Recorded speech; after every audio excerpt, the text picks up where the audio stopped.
Hey, I have a quick word for someone. And I feel like God was saying to read Ruth 1 and 2, but I'm going to read also verses 1 and 3 just for context. And so it reads, and I'm reading from the CSB. It says, during the time of the judges, there was a famine in the land. A man left Bethlehem in Judah with his wife and 2 sons to stay in the territory of Moab for a while. The man's name was Elimelech, and his wife's name was Naomi.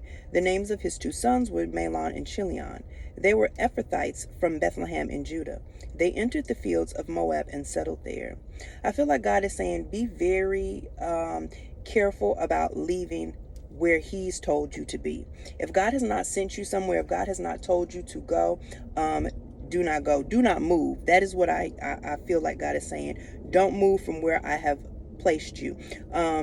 Elimelech took it upon himself to move his family from Bethlehem, Judah, which I've said in previous videos is translates to the house of bread, to Moab. Okay, he left because there was a famine, and God is saying that you do not need to move if he has not told you to move. Don't take what's going on in a place. Don't take the first sign of trouble to mean that you need to leave. You don't know what God is planning to do. You don't know what God is planning to restore. If God has not told you to actually physically relocate yourself, don't. Sometimes we are very quick to move because we don't like what's going on in a place, or we feel like, oh, I'm not gonna, be able to take care of myself here, or this or that and the third is going on, so I'm ready to go. I'm ready to bounce. But God, if God has not told you to leave that place, don't be so quick to move. Don't be so quick to relocate yourself when God has told you to stay in a place.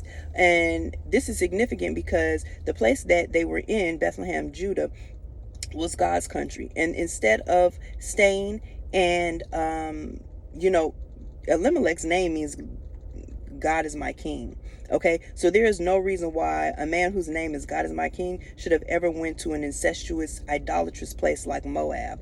The Moabites were not God's people. That was not a land that God intended for his people to go to. And so because he decided to leave, I think it's the 3rd or the 4th verse, where after we see that they entered the fields of Moab and settled there, the very next verse is that Elimelech died.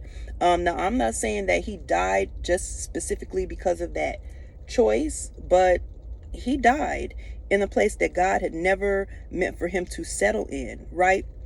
And that's a word in itself. Sometimes when you settle in a place, when you settle in a thing, you may end up meeting your demise there. And God is saying that I want you to stay right where I've placed you, right where I've positioned you. Don't move from it until I give you the okay. Because sometimes it can end in premature death. Okay. It can end in premature death because, as we learn, not only did Elimelech die, but his sons Mahlon and Chilion also died in that place. And you never want to die. You never want to end up. You never want to succumb to a place that God has not placed you in. So that's the word.